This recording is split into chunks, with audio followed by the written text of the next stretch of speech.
So kali ini kita akan belajar bagaimana untuk key out green screen.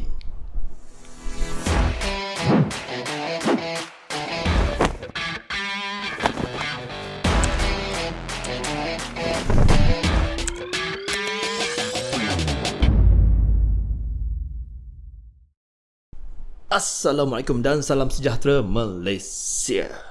Okay, akhirnya saya berkelapangan sedikit nak buat konten setelah busy berbulan, and saya terpaksa handle kerja editing yang melibatkan green screen. Masing-masing dia gagap dah sampai. Okay, dan masing-masing projek tu tersebut berdurasi lebih daripada sejam. So agak berat untuk saya sebenarnya. Dan satu projek tu sekitar 80 hingga ke 90% adalah green screen dan juga blue screen. Jadi sementara masih fresh lagi untuk saya, jadi apa salahnya kalau saya berkongsi tips ataupun cara-cara saya handle footage green screen. So apa tunggu lagi? Jom masuk DaVinci. Okey, dan kita sekarang dah masuk ke dalam DaVinci Resolve. Dan untuk tutorial saya menggunakan DaVinci Resolve version percuma. Saya tak akan menggunakan yang DaVinci Resolve Studio kerana saya nak buktikan bahawa yang percuma ni pun memadai untuk buat kerja-kerja editing. Alright. So di sini saya ada satu klip yang saya dah pilih. Klip ni sangat pendek, dalam 2 saat saja. Okay, tapi cukuplah untuk tutorial kali ini. Dan cara yang saya nak tunjukkan dalam video kali ini, ada beberapa cara lain lagi, tapi ini cara yang paling mudah, iaitu kita menggunakan kita kena buka dekat bahagian edit ya. Okay, edit tab ni. Okay, dah buka di sini. Okay, ini yang korang akan nampak, bergantung apa saja footage yang korang gunakan. And kita akan pergi ke tab effect atas ni. Okay, dah tekan di sini. Kita type, make sure tekan dulu bahagian open effect ni. Alright. Sama kita nak scroll cari ataupun kita cuma klik dekat sini sahaja, dan type 3D. Dan kita akan nampak 3D keyer di sini. Okay, so 3D keyer ini yang kita akan gunakan dan kita akan belajar pada video kali ini. So kita drag and drop dekat footage, and nampak di sini ada tulisan putih ni, kotak putih effects, bermakna efek tersebut dah pun dimasukkan ke sini, cuma kita nak setting sahaja. Okay, so kita untuk setting kita pergi ke bahagian ini. Okay, nampak di sini. Okay, dia ada efek di sini, tekan efek di sini, tekan di sini, dan kita akan nampak 3D keyer di sini. So untuk ini kita perlukan background, jadi kita kena pilih background. Misal katanya saya pilih background simple saja, background gambar. Contohnya kita nak gunakan gambar ini, taman ni. Okay, ada tasik ni, dan click and drop di sini. Ini saya gunakan untuk tujuan tutorial ni sajalah. Dah tentu korang boleh gunakan apa-apa saja latar yang korang nak. Okay, so kita akan klik, hold, dragkan ini ke atas sehingga kita dapat track nombor 2. Okay, saya besarkan sikit. Alright, di situ. Okay, so kita ada 2 track video di sini. So track yang background akan menjadi di track nombor 1. Okay, so sekarang ni kenapa tak nampak lagi? Ialah pasal kita belum setting lagi dekat bahagian efek ni, 3D keyer ni. Okay, sekarang ni pertama sekali make sure bahagian ini nampak yang eyedropper ni dengan ada bulatan tu. Okay, make sure ini dulu pilih dan pergi ke sini. Nampak ada box dekat sini, sebelah dia ada arrow. Okay, tukar. Sekarang ini adalah transform. Kita tukarkan kepada open effects overlay. Okay, klik di sini dan tak jadi apa-apa, belum lagi, sehinggalah korang klik, dia jadi macam tu. Sekarang ni drag. So nampak garisan biru ni, jangan risau. Okay, pilih dulu kawasan-kawasan yang kita nak buang. Okay, Misal kata kalau korang dah lepaskan, dia akan jadi macam ni. Okay, tapi sini ada kawasan yang masih ada terkesan sikit. Dan kalau korang dah terlepaskan mouse korang, klik semula, korang akan pilih yang baru semula. Okay, korang boleh buat macam tu. Okay, ataupun korang boleh pergi sini, tambah. Okay, bermakna kita nak tambah kawasan mana lagi. Okay, sini, nak buang situ, tinggalkan tudung saja pun boleh. Okay, oops, saya terbuang. Kita undo, reset dulu. So kita lukis dulu kawasan mana yang kita nak buang tu. Okay,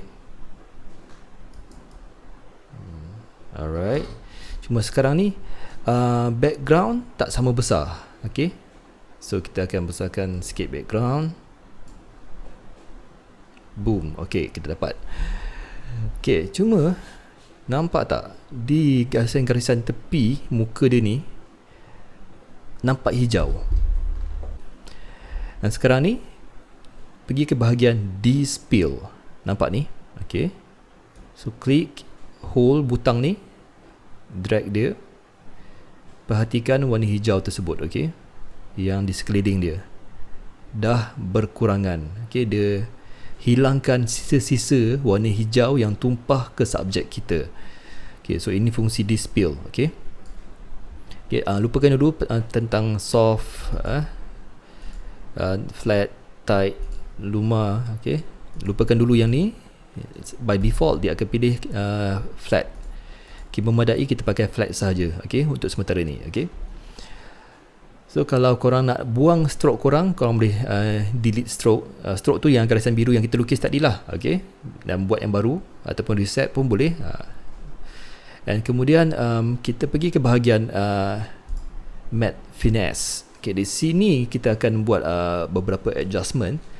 Nak make sure supaya kita betul-betul cleankan bahagian-bahagian yang tersisa ni. Okay, so kita boleh clean black. Okay, clean black maknanya kawasan-kawasan yang hitam tadi. Okay, kita pergi sini sekejap, alpha highlight ni. Okay, ini adalah area black, area yang kita dah buang. Okay, so kalau kita cleankan tu, dia akan makan lebih sehingga kacau bahagian white kita. Okay, sorry, mana tadi? Sini, clean black. Okay, padam balik. Okay, penting di sini di bahagian output ni, alpha highlight black and white ni sangat penting supaya kita dapat check. Misal kata kalau ada kawasan-kawasan yang di dalam ni yang terbocor sama.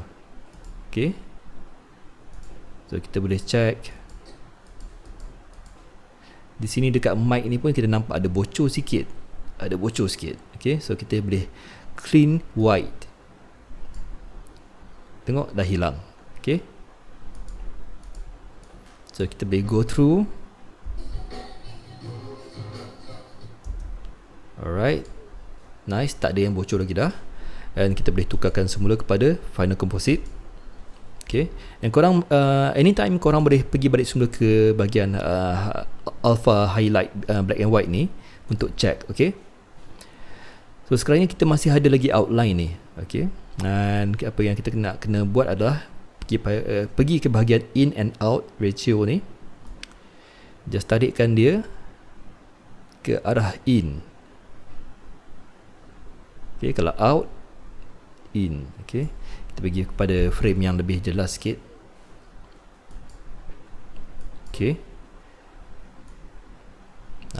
ini in, ini out, in and out.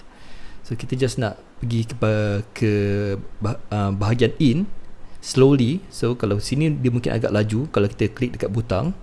So apa yang korang boleh buat adalah pergi ke bahagian nombor ni. Okay, nampak cursor bertukar menjadi anak panah. So klik, hold and drag ke kiri untuk in dan ke kanan untuk out.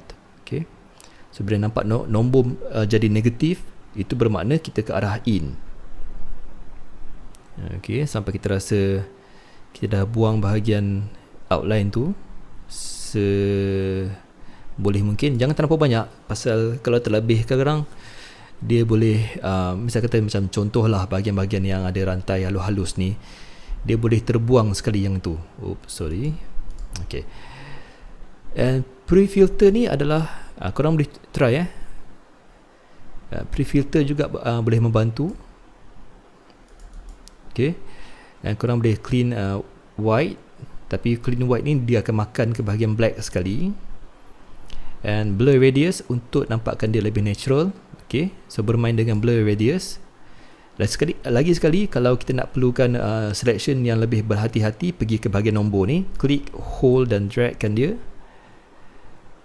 Okay, perhatikan outline yang bersisa tadi, so dia lebih blur sikit dan lebih natural. Okay, so kita boleh try play.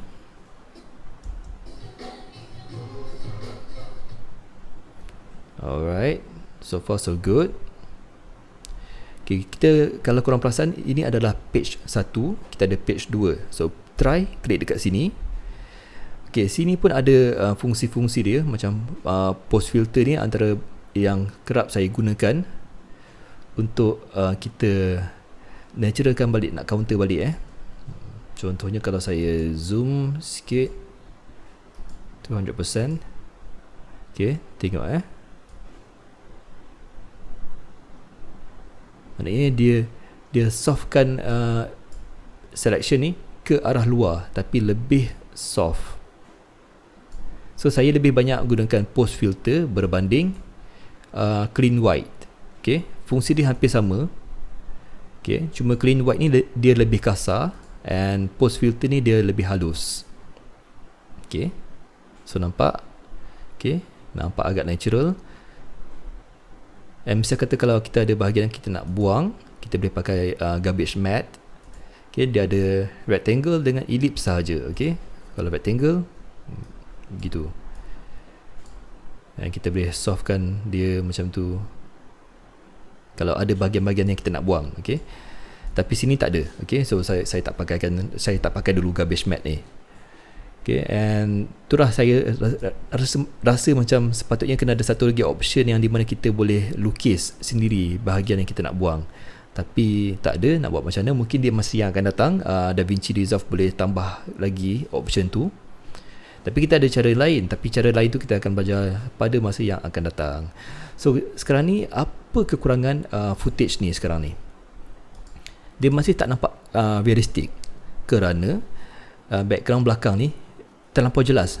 Okay, kamera berfungsi kalau dia fokus di depan, yang di belakang akan kabur. Nampak di sini ada muka penyanyi latar di sini, kabur. So seharusnya yang belakang ni lebih kabur. So kita tambahkan blur dekat situ. Okay, pergi semula dekat bahagian search atas ni dan type blur. Okay, blur kegemaran saya adalah lens blur. Okay, nampak ni. So sama juga. Oh, di sini kita tak ada. Tadi nak pakai lens blur, saya lupa. Okay, so the next best thing yang korang ada adalah Gaussian blur. So tarik Gaussian blur ni, tarikkan dia ke layer background, and dia automatic dah blur di situ. Cuma kena faham bahawa sini jarak ni pun dah se-blur ini, bermakna belakang blur lebih lagi. Okay, so klik dekat layer 1 punya footage ataupun gambar. Okay, buka bahagian efek ni, dan korang tengok ada Gaussian blur di sini, dan kita boleh naikkan lagi dia punya kekuatan blur dia sehingga kita rasa logik. Kita bandingkan dengan subjek ini. Okay, so ini nampak agak logik. Kita lebihkan sikit lagi. Okay, should be just fine. Nampak logik di situ, kan? So tak adalah nampak macam sharp, sini dah blur, tiba-tiba sharp balik. Pasal ini sepatutnya jauh ke belakang, so dia kena lebih blur daripada yang di sini. So basically itulah dia backgroundnya. Cuma background ni tak bergerak. Sekiranya kalau korang nak gerakkan sekali dengan subjek pun boleh, masih boleh buat. Okay, pilih di sini, ingat klik di sini, pilih klip yang ini dan pergi ke bahagian video.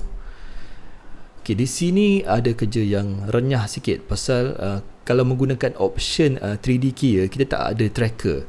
Okay, so kalau footage tu terlampau simple untuk korang animate kan, korang boleh buat animate secara manual sendiri. Okay, tapi kita perlukan dia untuk zoom in lebih tight lagi. Okay, kerana kita nak ada ruang untuk bergerak. Okay, contohnya di sini kita perhatikan pergerakan dia. Dan first sekali korang kena tanda dulu keyframe. Okay, saya set dulu keyframe di situ. Bila diamond ni dah bertukar warna merah, bermakna ada keyframe di situ. Okay, kita play. Okay, dia mula bergerak di sini kot. Okay, so tambah lagi keyframe untuk lock di situ.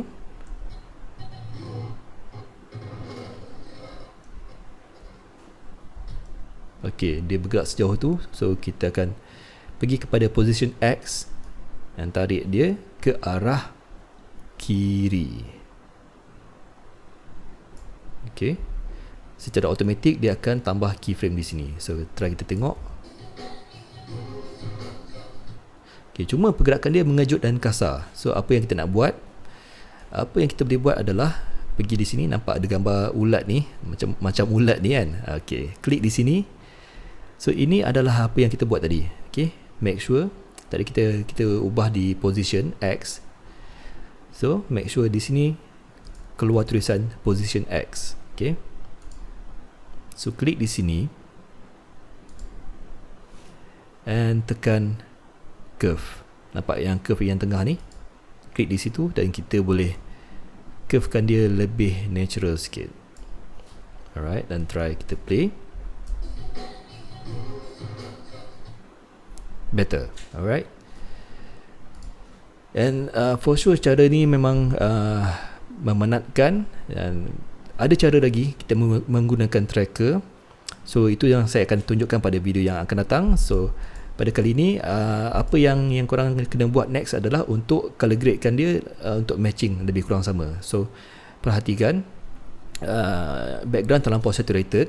So kita pergi pada bahagian color dan kita pilih background ini, nampak ni. Okay, kita dah select yang ini.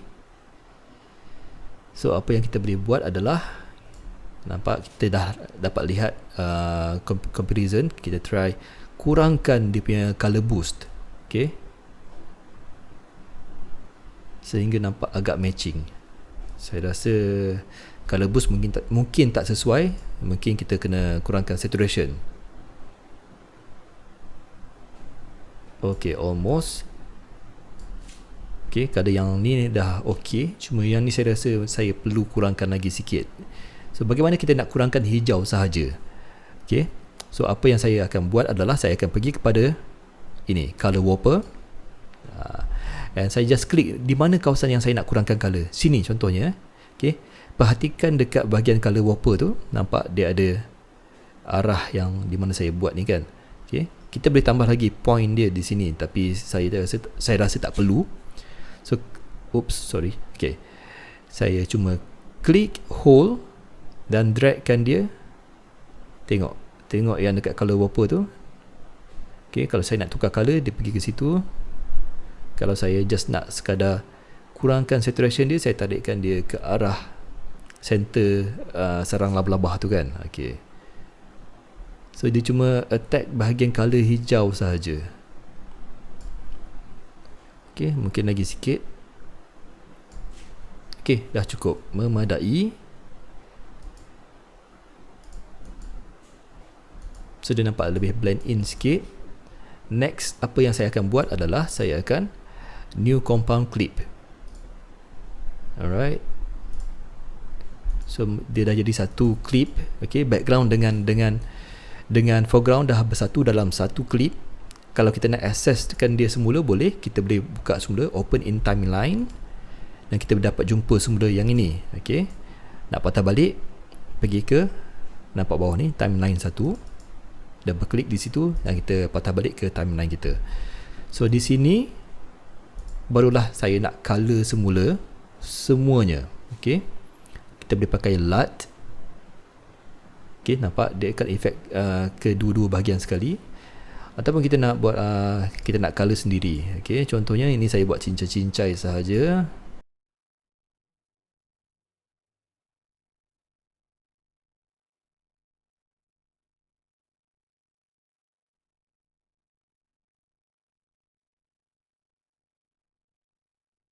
And there you go.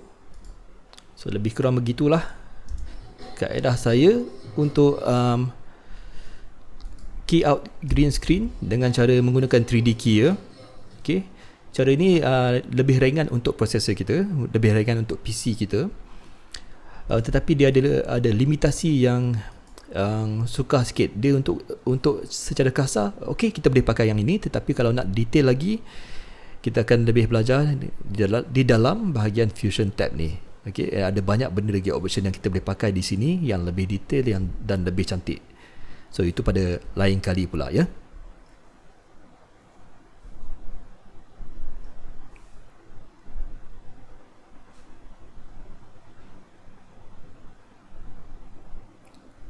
Okay, sekarang ni saya tunjuk sedikit lah klip, potongan klip daripada apa yang saya dah edit ini. Saya tunjuk sikit je. Sekiranya korang nak tengok projek penuh konsert yang ada Wani Hasrita ni, link saya ada letak dekat bawah, so korang boleh klik dekat situ dan tengok. Itu adalah hasil secara keseluruhan. So jom kita tengok sedikit preview.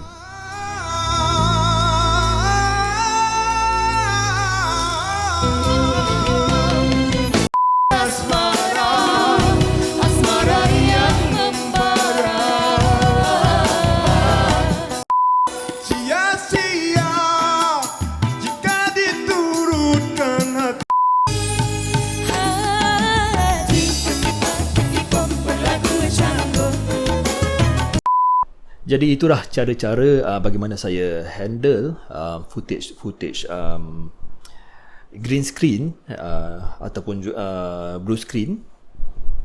Saya tak adalah claim yang cara saya adalah cara yang terbaik, cara yang paling betul.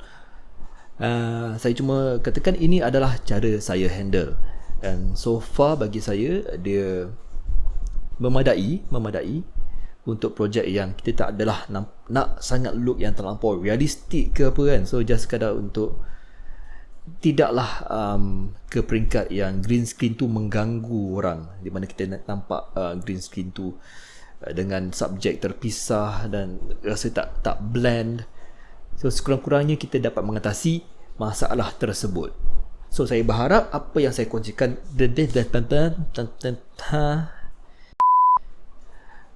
apa hal teruk sangat gagap kali ni ya. Jadi saya harap apa yang saya kongsikan kepada korang semua pada kali ini membantu korang dalam menangani masalah-masalah berkenaan dengan footage green screen ataupun blue screen. So terima kasih kerana sudi menonton. Stay safe, stay healthy, Malaysia. I love you.